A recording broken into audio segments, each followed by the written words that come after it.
What's going on, everybody? Welcome back to NFL Turf Talk Season 3, Episode 3 of the new year. We are breaking down the AFC and NFC West divisions for you guys. A repeat of last year's Super Bowl within these two divisions. The 49ers, obviously, representing the NFC last year, and the Chiefs representing the AFC. The Chiefs play tonight to kick off our season at Arrowhead against Lamar Jackson and the Baltimore Ravens. We will be going live tonight around 6:30 p.m. Eastern time, breaking down that matchup, giving you guys our season predictions, our player awards, our Super Bowl picks, all that fun stuff. So come join the conversation. And the best and only way to do it is to do yourself a favor, do us a favor. Make sure to smash that subscribe button here on the DSM NFL Turf Talk YouTube page. It is the only spot we can see your comments when being interacted throughout the show. So make sure to subscribe.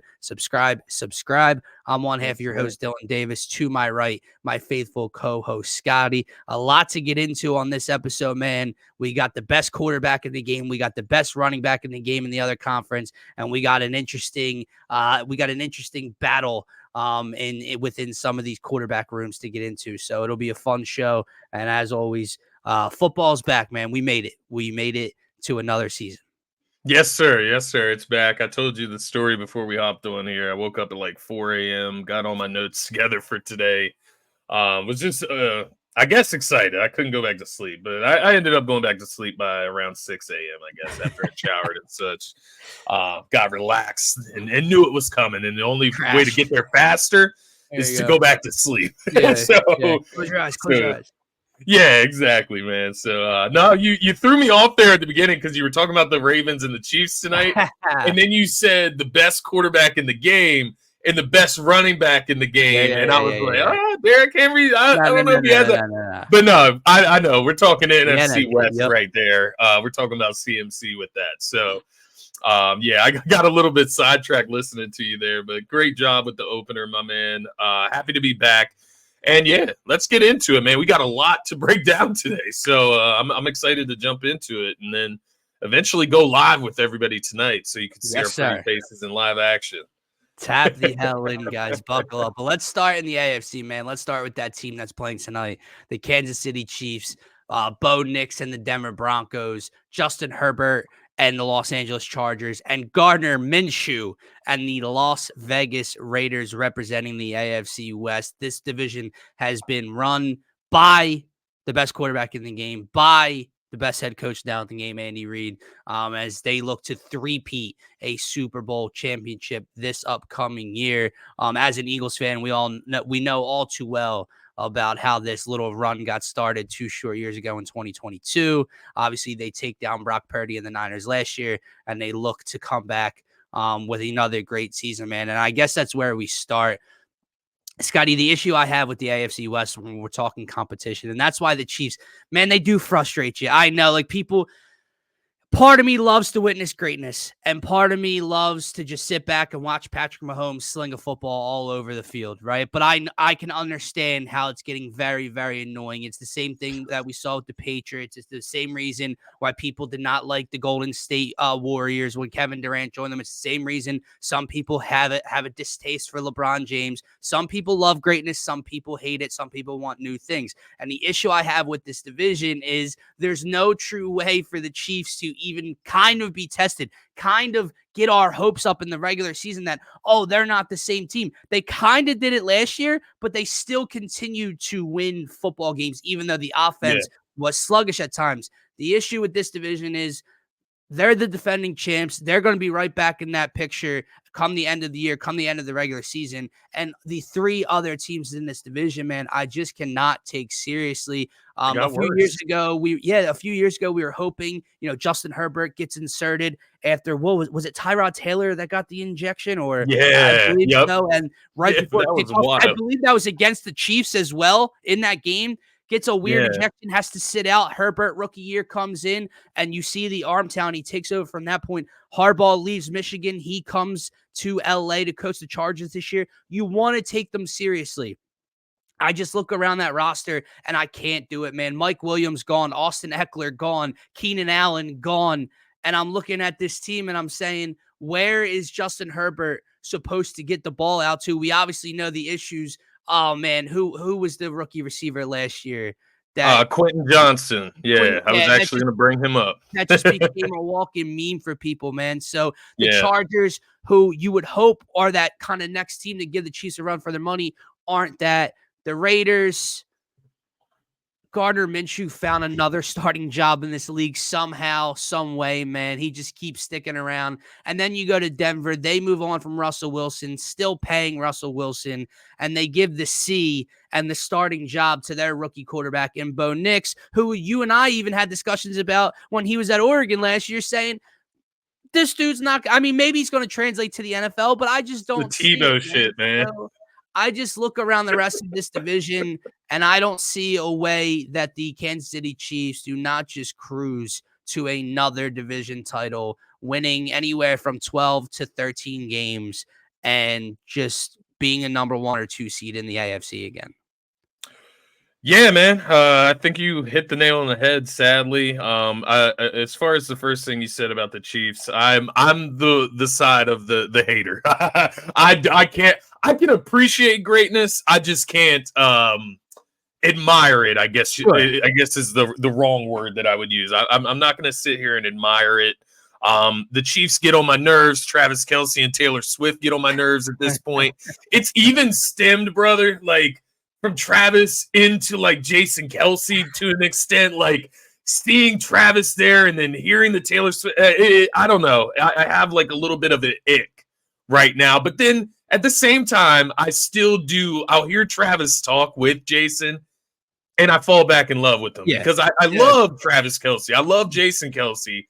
I don't like the attention that Taylor Swift has brought along with them, but that's the full-on hater in me that you described. It's media, I agree, man. You know what you're explaining right now is when you hear my rage about Brock Purdy, or you hear my rage about the Packers being bolstered up and Jordan Love being MVP talk. It's the reverse. Outside perception, and they get these like all this attention and all this time that you just get so annoyed by, and it makes you despise those people, even though you don't know them, and like it's crazy. Yeah, that's exactly what it is. It's almost in the reverse though. Like the Chiefs are just so great. I'm like, bring them back down to earth. Right. You're like, man, Brock Purdy is overrated. Jordan Love overrated. Get these guys the fuck out of my face. I feel you on both sides there as well, man. And this is something we'll talk about tonight. I just wanted to bring it up while you brought that up.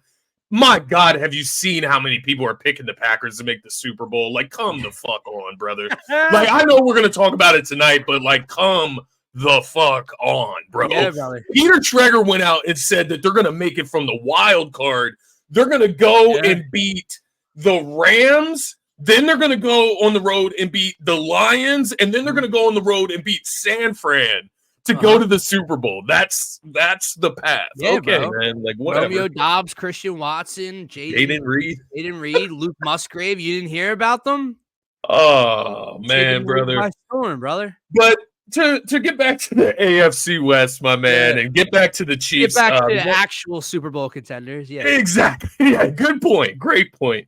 The biggest thing here with me, along with what you said about the rest of the division, is that I think the Chiefs might have fucked around and got better. Like, I think that they added some quality pieces. You talk about Xavier Worthy, he's a rookie. You know that Patrick Mahomes is going to make the most of him. Yeah. Hollywood Brown, he comes from, Baltimore, Arizona. Not playing tonight, but he'll be playing tonight, but a guy that we have always agreed, like not even close to a wide receiver 1, maybe a wide receiver 2, maybe a wide receiver 3 even.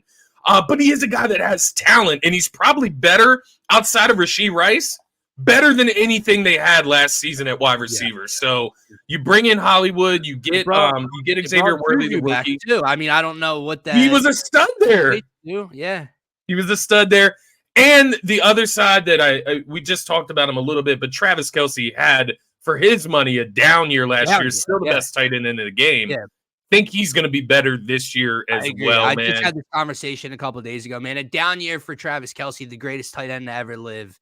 Yeah. All the playoff accolades, another Super Bowl, had like just under 1,000 yards and like 8 touchdowns. And it was a down year. And a down year for the Chiefs offense in the regular season. I agree. I think I think, especially with the weapons they're putting around him now. Again, it's nothing that jumps off the screen, but when you have Patrick Mahomes is going to get Hollywood Brown the ball. He's going to get Juju the ball. He's going to get Rashee Rice the ball. That's more than Travis Kelce has had since Tyreek Hill left Kansas City. So, yeah, I think Travis Kelce probably eclipses another 1,000 to 1,100 yard season. Probably scores another 8 or 9 touchdowns. And they're high in the standings again. And that's the thing. You can give Patrick Mahomes a bunch of wide receiver threes. It's Patrick Mahomes. He'll make the most out of those guys. Right. Where you go to another quarterback in the league, that might not be the case. So I don't want it to get like misconstrued that we're calling this wide receiver room like the cream of the crop. It's not that. They're just the cream of the crop when they're paired with Patrick Mahomes, who is the best of all time, right now, whatever you want to call it. Put it this way, man, right? They're playing against a team tonight in the Ravens who have had their issues at the skill positions, right? At wide receiver, helping out Lamar Jackson. And this is no Lamar, 2-time MVP coming off of MVP season, #1 seed, has changed my thought process about him over the last 3 years completely as a quarterback in this league. However, he's not Patrick Mahomes. Right. And if Patrick Mahomes around Travis Kelce, and I know that he has Mark Andrews, is not Travis Kelce either, but if Patrick Mahomes in that offense had Zay Flowers and before Rashad Bateman and Odell Beckham, like Patrick Mahomes would have that offense still flying and compete for a Super Bowl. And again, the Ravens are competing for a Super Bowl. They are contenders, levels of quarterback play. Tom Brady did it for years, man. Tom Brady made a living off of it by until he got Randy Moss. Guys. Yeah, and even after Randy, bro, you had what? Edelman and Amendola, and I mean, is Wes Welker without Tom Brady? Does anyone know who Wes Welker is without Tom Brady? The dude beat us with Deion Branch as his number one. Yeah, Deion Branch. They had it's what those kind of dudes can do. Do you remember a Troy Brown dude? He played corner as well, I think. Like he switched off one game. Yeah, they had a bunch of, just like what the Chiefs have in a sense. Like these aren't like your greatest wide receivers of all time outside of Moss. Like they're just guys. They're not just guys. I'm not trying to disrespect these guys. Like they are. I don't want to call them middle of the pack. They're just like good. Like they're solid, right? Like maybe it is middle of the pack these days with the level of talent that we have at wide receiver available. But we've glazed the Chiefs up here. So and the other it's guy hard that I'll not throw to in this shitty division, man. Yeah, it is hard. The other guy I wanted to throw in and commend on the addition of is Samaj P. Ryan. Think he's another guy that's going to fit right in. Back that can also catch the ball in the backfield. Yeah, and they got our man Carson Wentz. Yeah, it's the backup, baby. Looking for another ring. Maybe he gets a ring. Man. Can't blame him. Let me ask you this. Let me ask you this about the division, just to kind of switch pages. Yep. When you look at, we can group the Chargers in with the rest of them. I think the Chargers are kind of a tier above Denver in Las Vegas. I agree. Of Denver and Las Vegas, who do you think is going to maybe surprise isn't the right word, but maybe exceed expectations? Which one of those teams do you see that more in? I think it's Vegas. I don't think Vegas is going to be as bad as some people think. I think their win total, I'd have to go back and check. I don't want to give out wrong information. Let me see if I can actually pull it up real quick.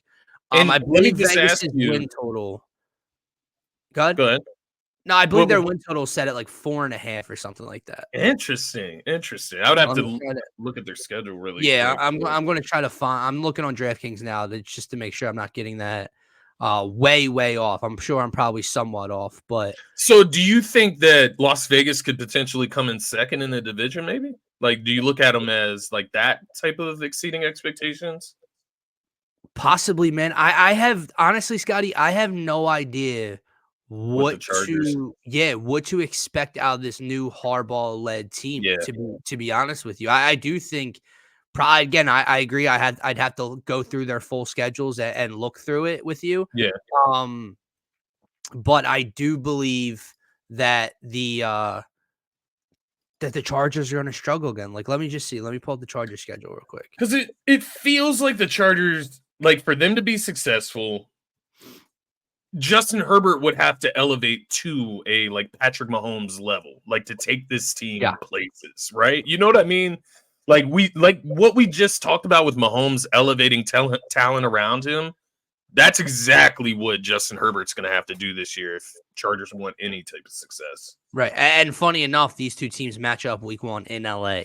So you're going to learn a little something about them. Of course, the same thing was happening to me yesterday when I was trying to pull up their schedule of Xfinity just sending me random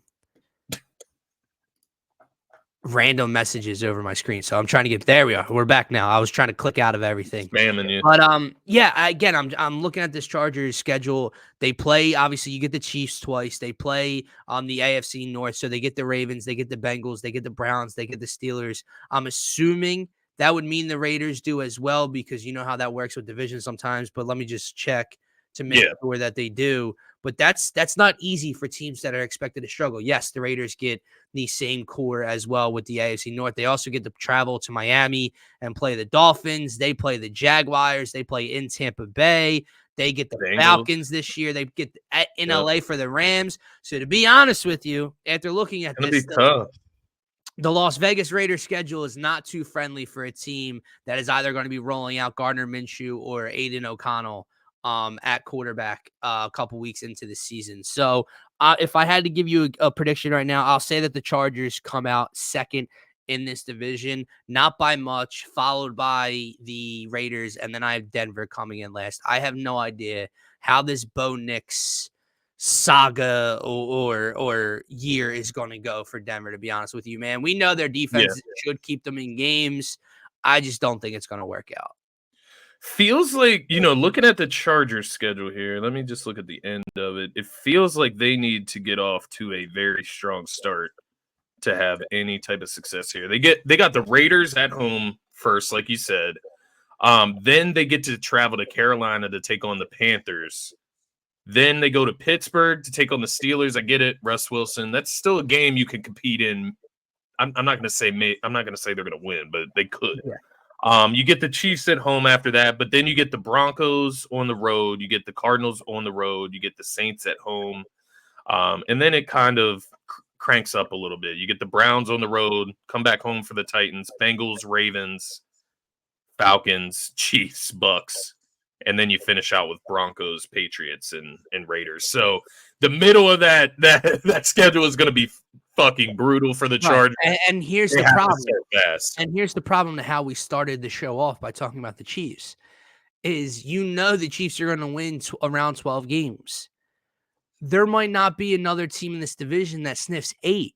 Yeah. Like honestly, are the Chargers or any of those teams, specifically, let's just call the Chargers, if we think they're finishing second, are they getting anywhere near 9-8, a winning season with this schedule, with their issues? Somehow or another, man, they move on from Austin Eckler and they bring in the previous Baltimore backfield and Gus Edwards and J.K. Dobbins. Right. They move on from Keenan Allen and Mike Williams. They bring in a DJ Chark. I mean, that's cool, I guess. What, DJ Chark and again, I'm already forgetting his name. Quentin Johnston from last year.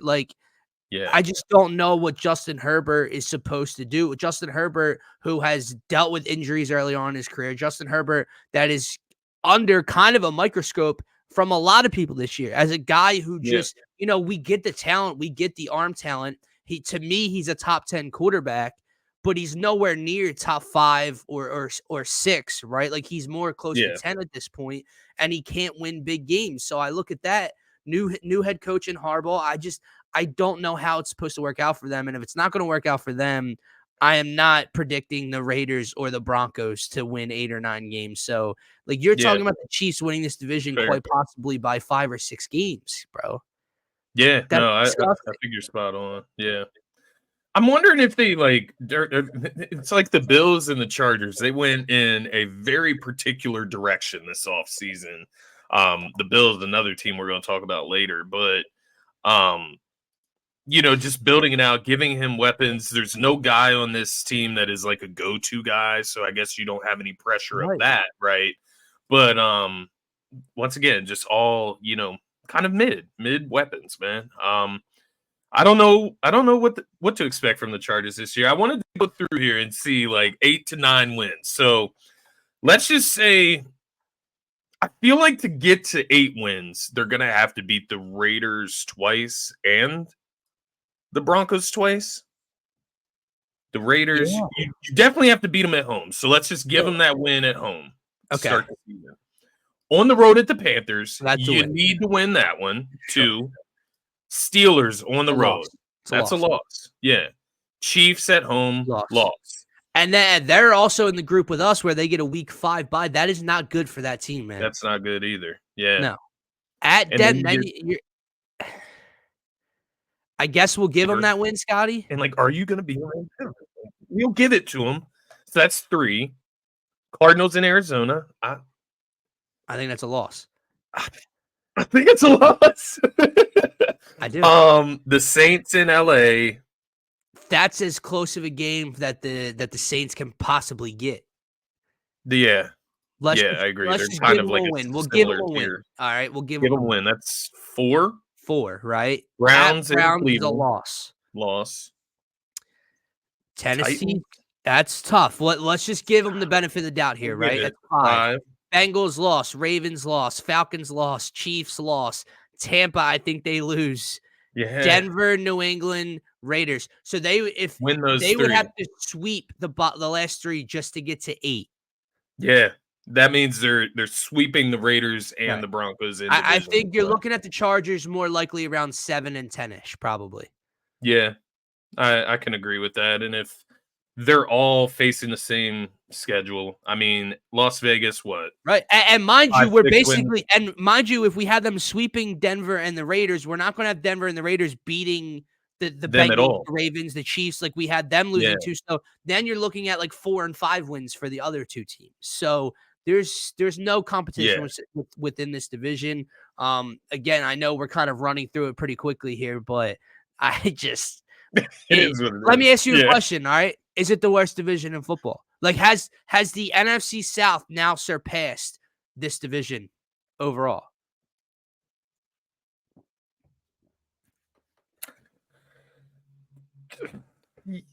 Yeah, I mean, I think the NFC South has 2 potential playoff teams. I think that's the difference. Whereas this division, I don't see those last 3 teams making the playoffs. No. Even with the NFC South, maybe the Saints could squeak in, right?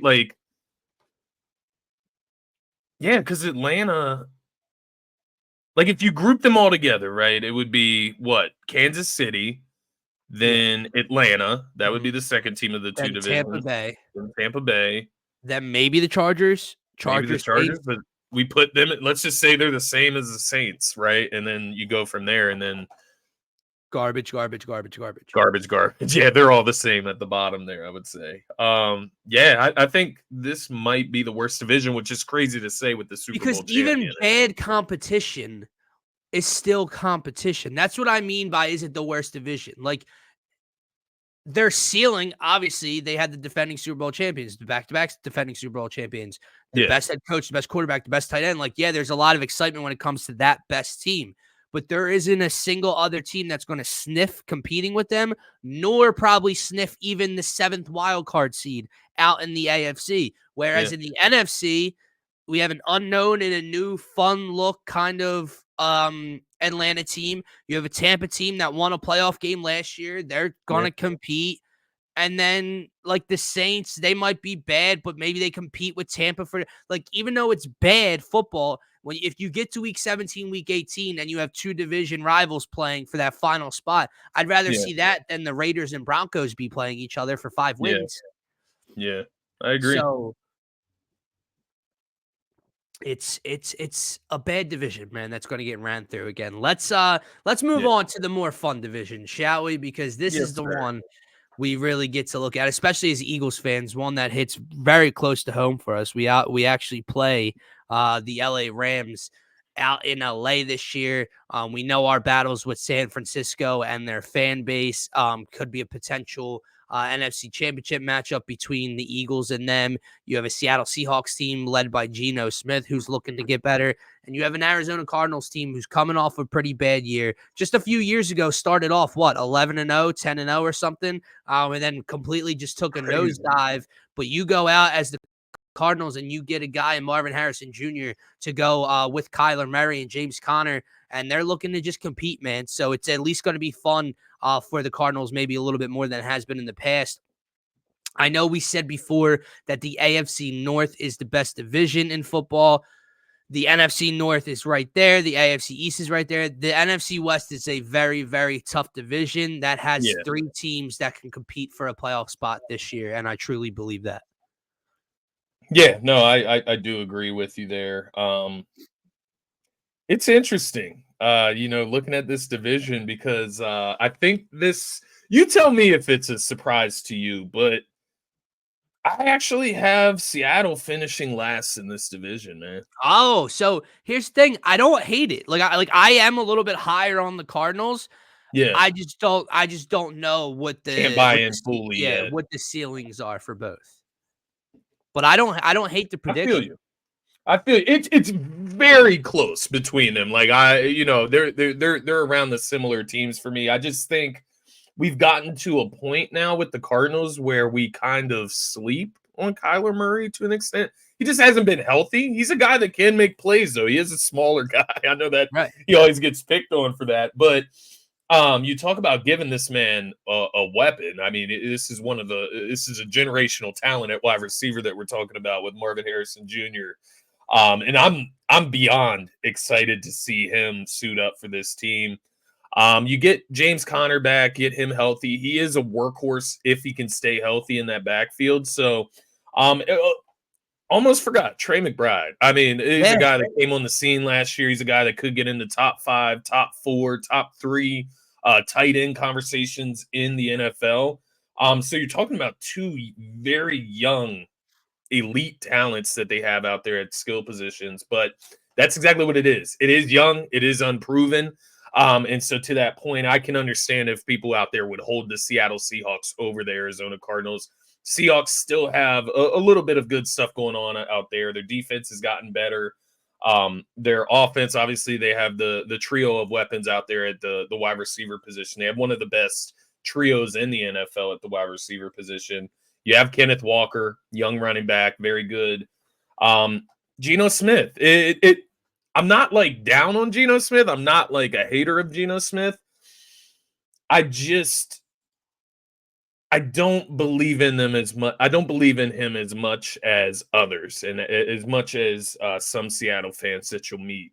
Right. I actually believe in Kyler Murray a little bit more. So, I do as well. That's all that. They could go back and forth, though. It's not like Arizona's significantly better than. From a talent perspective, I don't think it's close. I think Kyler Murray is pretty close to a top 10 quarterback in this league still, talent-wise, using his arms and legs. I think Geno Smith, Geno's lucky to crack top 15, top 16 type of quarterback in this league. And then when you get to the skill position like you broke down, it is getting closer, right? Like before, it was a shoo-in for Seattle when you look at Kenneth Walker and Zach Charbonnet in the backfield, DK, JSN, Tyler Lockett. They had a big, route running tight end in Noah Fant last year. They have him this year, even though he's hurt right now. It was a blowout, but now you see the emergence of Trey McBride last year. You drafted Marvin Harrison Jr. They were able to feed to use James Conner kind of as a workhorse, even when Kyler Murray, was injured last year. So, yeah, man, I do think it's a lot closer to me. I think where we get to the difference, like you mentioned for a second, is the defensive side of the ball. I don't know. I'm looking at this Cardinals defense, and I'm looking around at this talent, and obviously we wanted Budda Baker very, very badly in an Eagles uniform. He's still there in Arizona. Former Eagle Kaiser White goes over there and was a big playmaker for them last year. Zaven Collins is nice. But when you're led by a Jonathan Gannon as a head coach, who is a defensive-minded guy, obviously our previous defensive coordinator, I just think the Cardinals are going to give up big points, and I think that the Seattle Seahawks are in a much better position to compete defensively right now. Yeah, I would agree from the defensive point of view. I actually have Seattle ranked above the Rams in that department in this division. I actually have them second behind the San Francisco 49ers in that department. So I do agree with you. I guess I'm just, relying on Kyler Murray and this new wide receiver just to kind of spark something to make this offense dynamic. I don't want to say elite, but dynamic. we'll see how it plays out. I don't have I don't have Arizona finishing by a mile ahead of Seattle or anything like that. I think they're No. two teams in a similar tier, whereas I group the top two teams in the division in another tier. And those are the two teams that I think are going to compete to ultimately win the division. Who do you want to I talk like about that, first? man. You want to talk I about like that. San Well, Fran? let me ask you this. You mentioned tiers. Do you hold LA in the same tier with San Francisco, or do you put San Fran in a tier of their own and LA in a tier of their own? I'll be honest with you, man. The only thing that holds me back from putting them in the same tier is the LA Rams defense. Okay. It's not that I think their defense is going to be like horrible or something. Yeah. I just think it's a question mark when you lose guys like Aaron Donald, Ernest Jones, the linebacker. They've lost a few leaders in the defense that makes me question. Yeah. But they did pick up a guy like Tre'Davious White. They picked up Darius Williams, who they had a couple years ago as a starting corner. Brought those two in the start at cornerback. So they did kind of strengthen up their secondary. We'll see what they got behind Aaron Donald now that he's gone. But it's interesting. Something about them. Even with all that being said, I have San Francisco's defense ranked first. I have the LA Rams ranked third.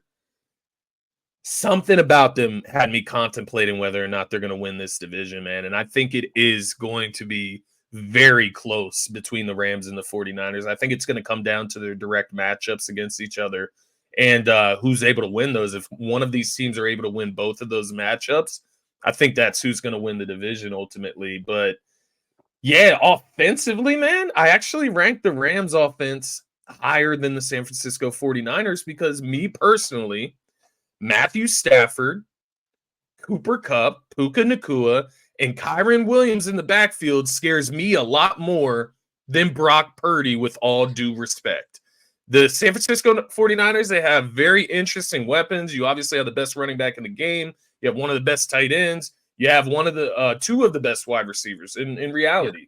But it's the quarterback, man. Like you're not going to convince me until I see it again this year. If he comes out and performs like an MVP candidate this year again, I'll give Brock Purdy more and more credit as we go. But now, man, I would definitely side with Matthew Stafford leading my offense over Brock Purdy, and that's kind of as simple as it is for me when it comes to that. Yeah, bro. It's just there. I have such a distaste for Brock Purdy. You know this, man, and he played well last year. Don't get me wrong, and he took them to a Super Bowl after coming in the year before, being Mr. Irrelevant, taking them to the NFC Championship game until getting hurt very early on against us. Yeah, he's accomplished a lot very early on in his career. It's all about the eye test for me. That's what it comes down to. And then you package together that with how he's perceived versus other quarterbacks. Like 2 years ago when Jalen Hurts beat the Niners and went to a Super Bowl, what did we hear about? All the help that Jalen Hurts gets and the best offensive line in football and Shane Steichen and da. Yeah. But then Brock Purdy could throw a screen pass to Christian McCaffrey, who runs the ball for 72 yards, and he's gets praised for it. I cannot take the reception until I see Brock Purdy consistently make throws where I go, okay, or wow, and it turns my head. Yeah, I will not respect Brock Purdy as a quarterback in this league. I respect the 49ers. The 49ers can get to the Super Bowl with Brock Purdy. The 49ers could win a Super Bowl with Brock Purdy against almost any other quarterback than Patrick Mahomes. You're never going to get them head-to-head where I'm going to go, he's going to beat Patrick Mahomes today. That's never happening, right? Yeah. But if they were to play the Bengals or the Ravens or the Texans or the Bills, the Niners could win a Super Bowl with Brock Purdy. But that's not because of Brock Purdy.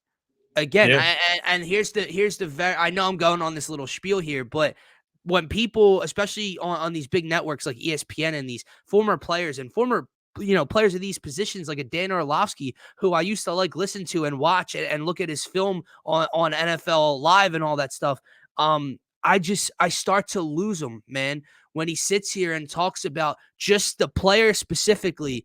And he'll talk about Brock Purdy, and these guys will talk about Brock Purdy being, the best quarterback in the NFC or a top 3 quarterback in the NFC and top 10 in the entire league. And all I simply want to go through is, man, strip away like the stats, take everything away from every single quarterback.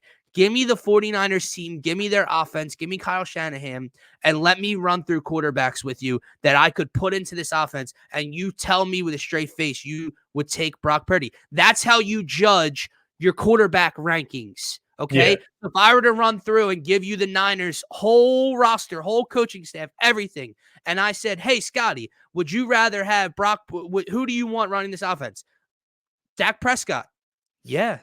Yeah. Matt Stafford. Yeah. Kyler Murray. Yeah. Yeah. Jalen Hurts. Yes. Jordan Love. Yes. Jared Goff. Yes. Kirk Cousins. Yes. Patrick Mahomes, CJ Stroud, Joe Burrow, Josh Allen, Tua. I don't care. Aaron Rodgers. Justin Herbert. I mean, dude, we're getting to like 15 now. If you give me that team, and what quarterback would you rather have? So stop fucking talking about this dude like he's the best quarterback in the fucking conference because of what his team is. Stop. Yeah. I completely agree. I don't know what else to say to you. Like, I'm in the same exact boat, man. I think Brock Purdy was like the piece that was weighing the San Francisco 49ers down for me, in a sense.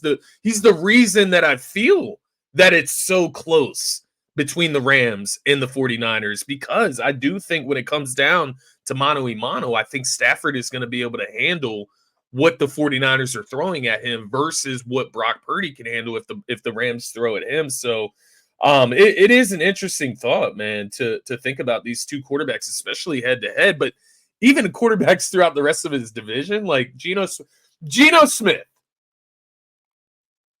I'm probably taking Geno, though. Like the guy with the experience. It's a legitimate debate. It's a debate. Because they come from similar backgrounds in a sense, right? Oh, never mind. You're going to have to do the pausing, Scotty. Oh. Yeah, man. I mean, it's a toss-up between him and Geno Smith at that point. But I think that's telling the story of what I'm trying to get at, Scotty. Like, if we can actually sit down, I'm not saying I would definitely take Geno Smith in the Niners offense over Brock Purdy. Maybe that's too much disrespect to Brock Purdy. But if we can even have somewhat of a debate about it, that should tell you all you need to know about the point I'm trying to make when it comes to where people perceive Brock Purdy to be. Like, man, like when he was in the MVP conversation that last year, and maybe that's how outsiders felt about 2022, watching the Eagles and watching A.J. Brown, Devontae Smith, and the offensive line and everything. Maybe that's how some people felt about Jalen Hurts, and that's fine. But then once you watch what Jalen Hurts did against the Kansas City Chiefs on the biggest stage, really outperforming Patrick Mahomes, you probably should have just shut your mouth at that point. Yeah. When and got to the biggest stage, he didn't even sniff competing with Patrick Mahomes on that level. From a quarterback to quarterback perspective. Right. And brother, like people can compare like the run last year to Jalen's run the year before, but like it's not comparable, because on that Eagles team, as great as AJ Brown was, as great as Dallas Goedert would be at times, as great as Miles Sanders, so on and so forth, Devontae Smith, so on and so forth, right? As great as those guys were, there wasn't a single player on that roster that was doing what Christian McCaffrey is doing for a team. So when we talk about MVP with this San Fran team, there's nobody that should come away from this San Fran team thinking that Brock Purdy is the MVP of that team. It's Christian McCaffrey. Or Trent. Like you can even go to Trent Williams being the most valuable and important piece for them, right? You can go to even he's their best player for sure. Trent Williams, like on offense.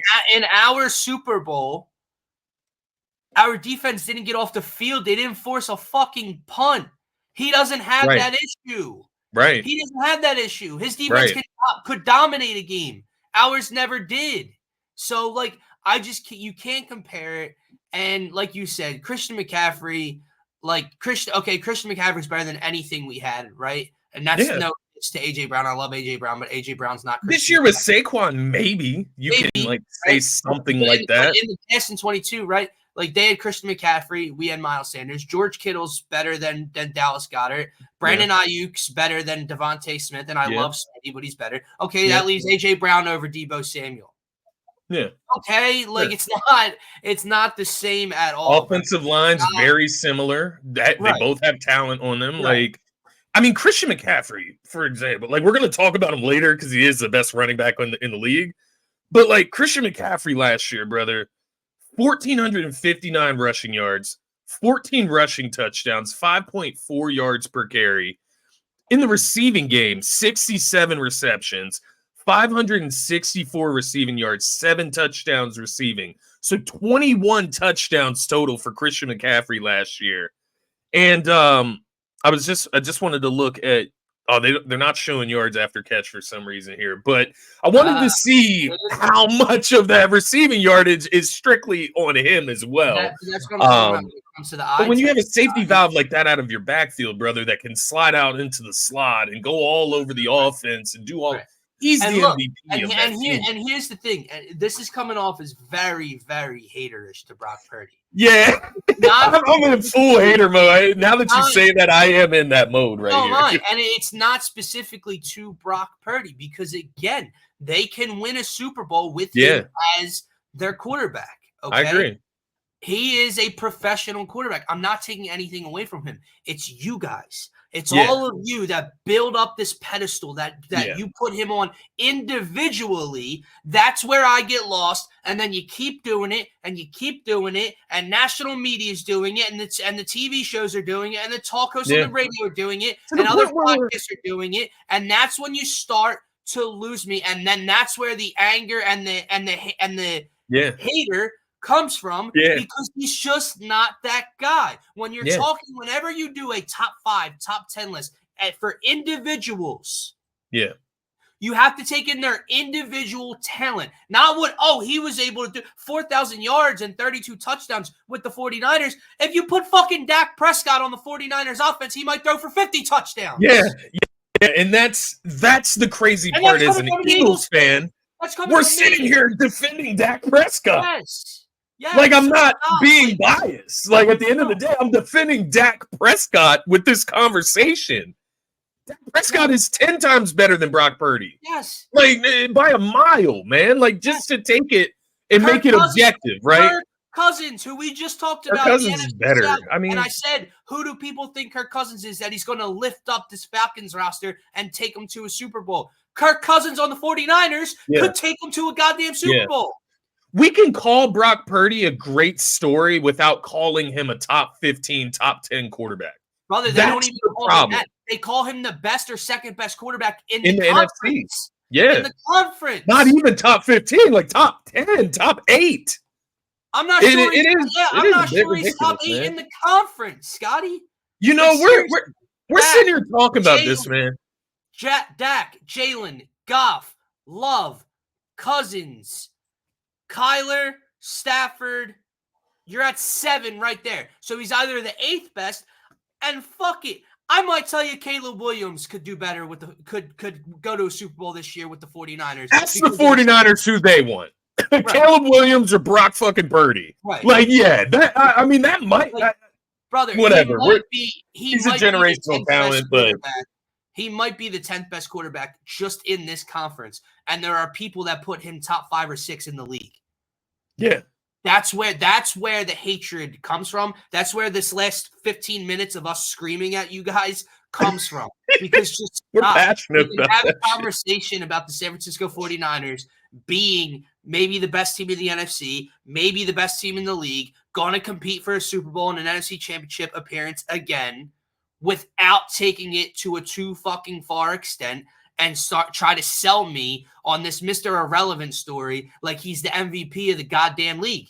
Yeah. I will tell you Jordan Love is the MVP before Brock Purdy is, and you know my thoughts on Jordan Love being talked about like an MVP candidate. All right.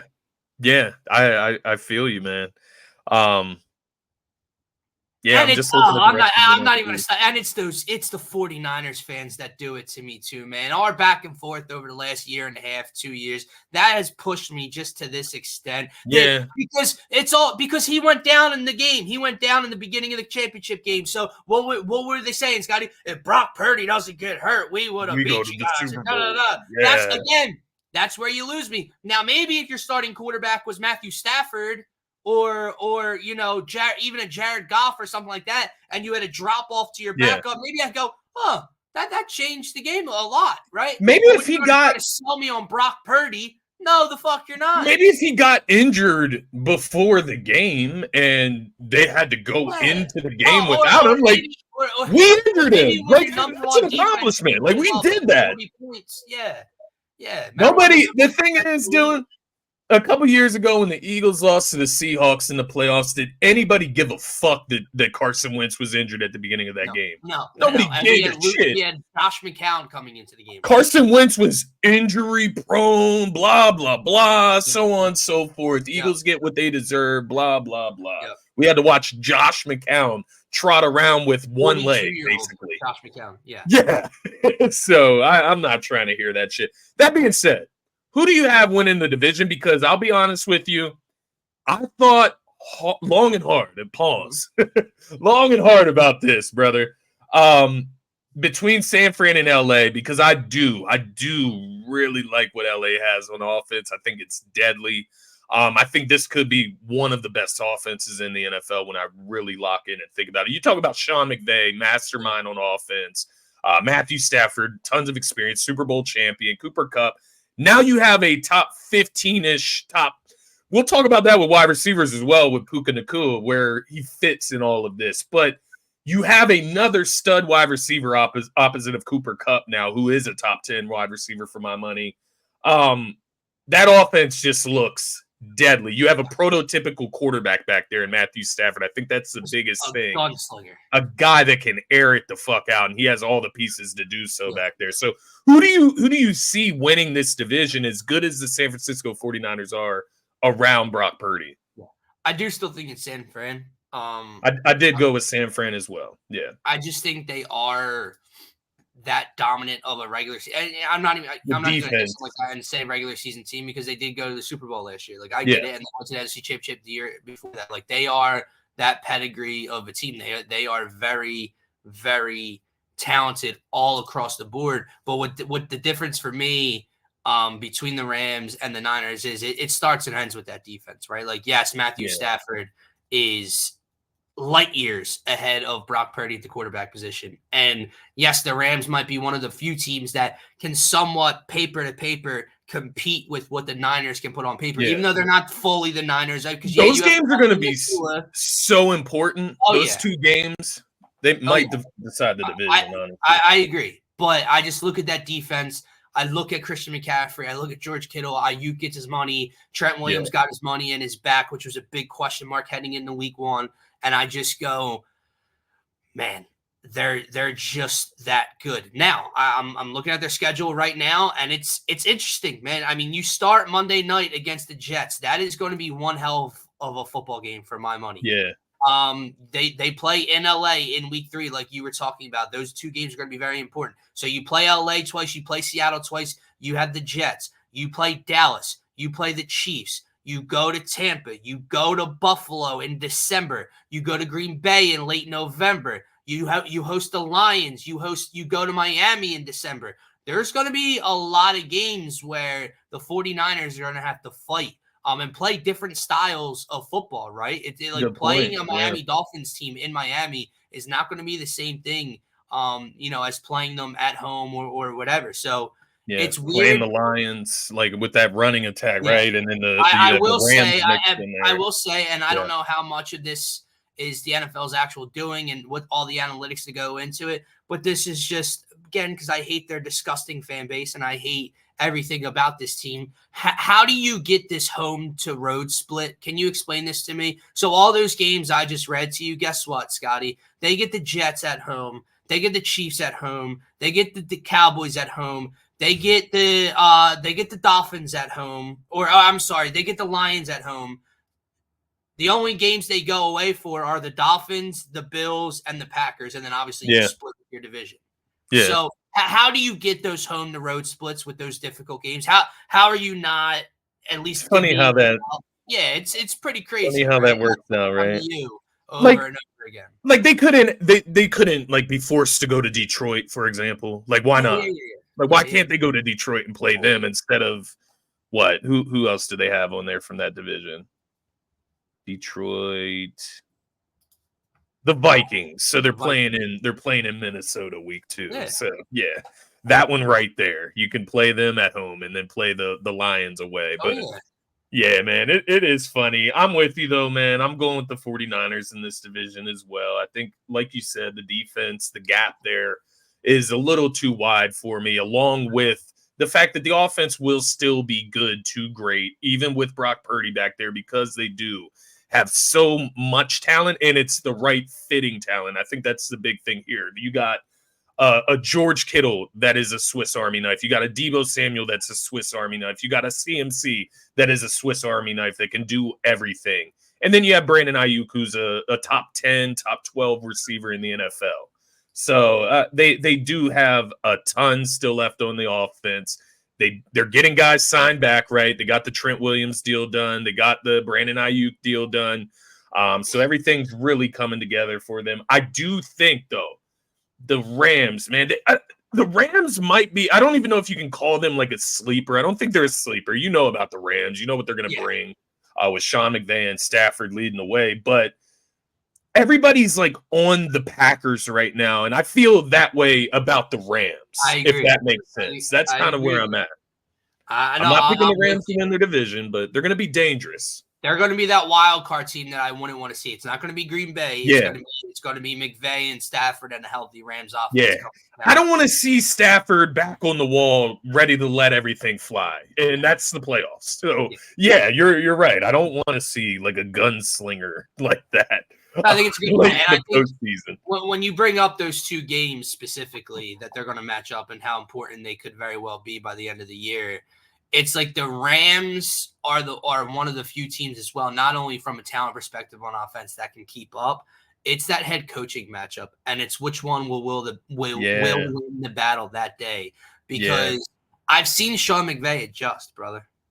Yeah. What's the one thing?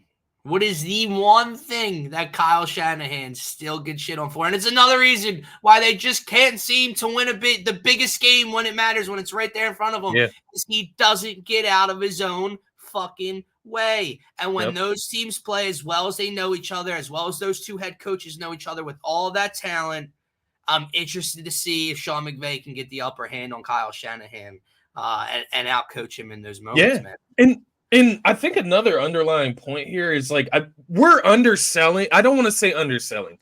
We're basically looking at the Rams defense as a question mark because they lost a guy like Aaron Donald.